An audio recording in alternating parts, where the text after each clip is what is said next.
the following definite integrals. In part A, we got a fraction and the limits are from 1 to 64. So this is a fraction. First off, we need to get rid of this fraction as there is no quotient rule. The good news, we got two terms on the top and one. We can simply separate into two fractions. Like when we have a over b plus c over b, we can combine b and a plus c, right? Common denominator. Now we are going backward. So that means we have 1 plus, so this will be 1 over root x plus, so let me write here, 1 through 64, 1 over root x plus cube root of x over square root of x dx, for both, by the way. Let me simplify because this is not nice. So we want to write in terms of x raised to some power so that we can use the power rule. Okay, 1 over root x is in fact 1 through 64. This is x raised to 1/2. 1 over x raised to 1/2, we can move up simply, so x raised to negative 1/2. Okay, the 1 does not count. But here we need to do some algebra. So on the top, cube root of x. Cube root means x raised to 1/3 on the top over square root of x means x raised to 1/2. Now we have the same base. When we move up, 1/2 means 1/3 minus 1/2. So this is x raised to 1/3 minus 1/2. 1/3 minus 1/2, what is that? X raised to 1/3 minus 1/2 is, let me do over here, 1/3 minus 1/2, common denominator, 6, 2 minus 3, negative 1. So negative 1 over 6. So this fraction simplifies to, here's a plus sign, x raised to negative 1/6. And by the way, we didn't have parentheses, but this dx for both. Now in each case we got x raised to n. Now we can use the power rule. When we have x raised to n, antiderivative is x raised to n plus 1 over n plus 1, as long as the bottom is not 0. So for this one, I'm coming back here, x n. So x n plus 1, negative 1/2 plus 1, that's positive 1/2, divided by the same thing. That's the first, plus x raised to negative 1/6 plus 1. Okay, what is that? Negative 1/6 plus 1. 1 is, by the way, 6/6. So 6 is the common denominator. Negative 1 plus 6 is 5. So 5/6. Okay, negative 1/6 plus 1 is 5 over 5/6 divided by same thing. That's the antiderivative of these two functions, and we have limit now.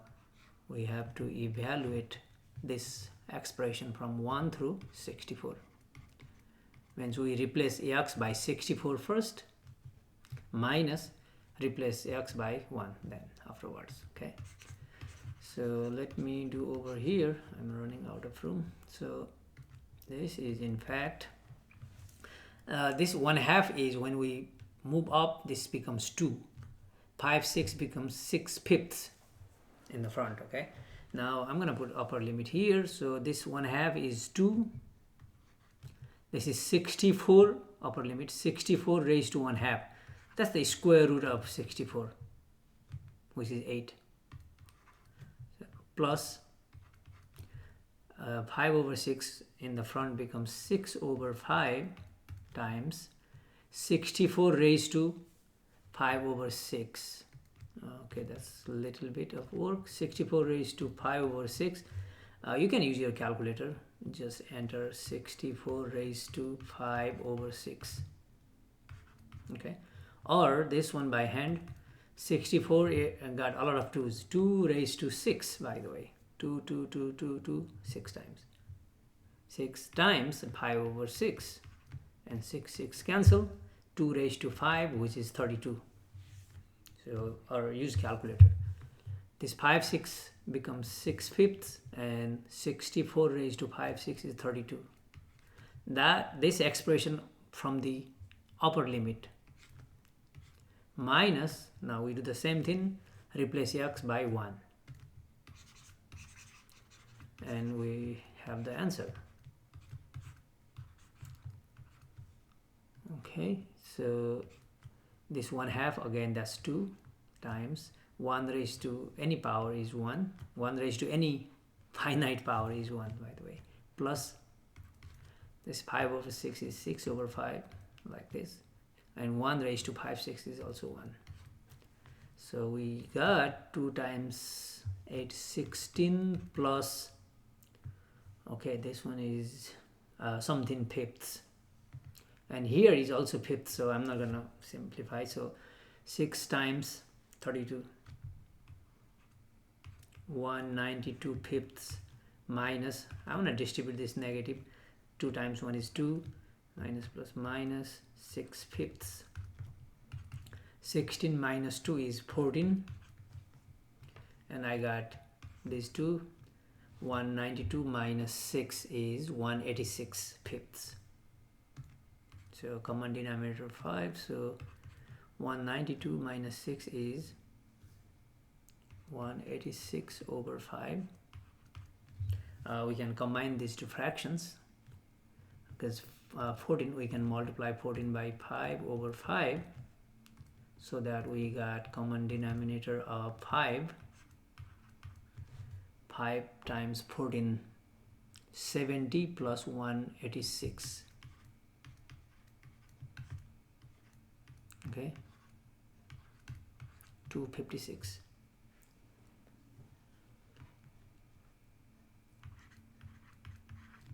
That's the final answer. Okay, so this one comes down to 256/5. Now part B is about the same.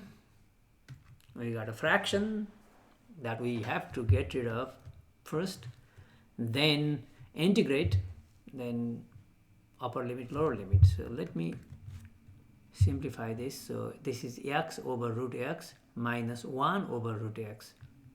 X only means x raised to 1, and root x is x raised to 1/2. When we simplify, we got the same base x, 1, this 1/2 on the top, 1 minus 1/2. So x raised to 1/2.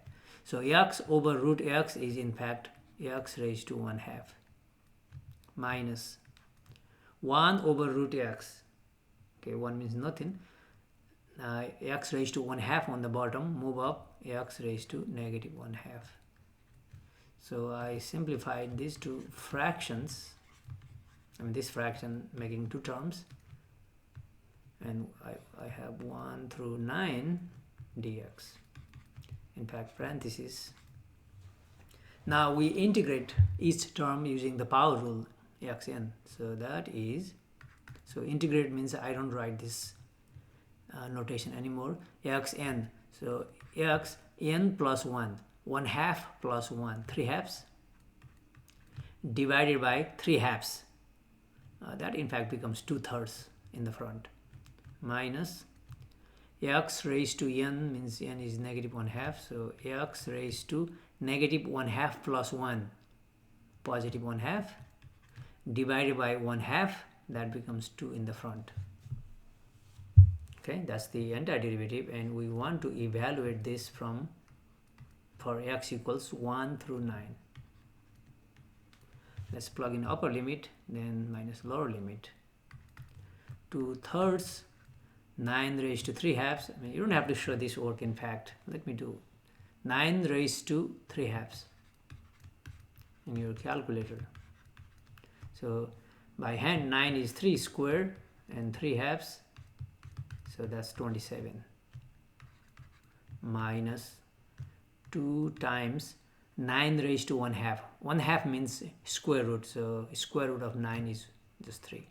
That's upper limit 9, minus lower limit 1. So 2/3 times 1 raised to number is 1, so 2/3, minus 1 here, 2 times 1 is just 2. Okay, let's combine. We can simplify here. 3 divides 27 9 times, so 9 times 2 18 minus 6, that's 12. Oh, we got a fraction, so let me write both. Minus 2/3 minus, and here minus is plus 2. 12 plus 2 is 14 minus 2/3. Okay, 14, we can, to combine these two, we have to make common denominator. We can multiply by 3 over 3. Then 3 is the common denominator. 3 times 14, that's 14 times 3, 42 minus 2, that's 40. 40 is the final answer.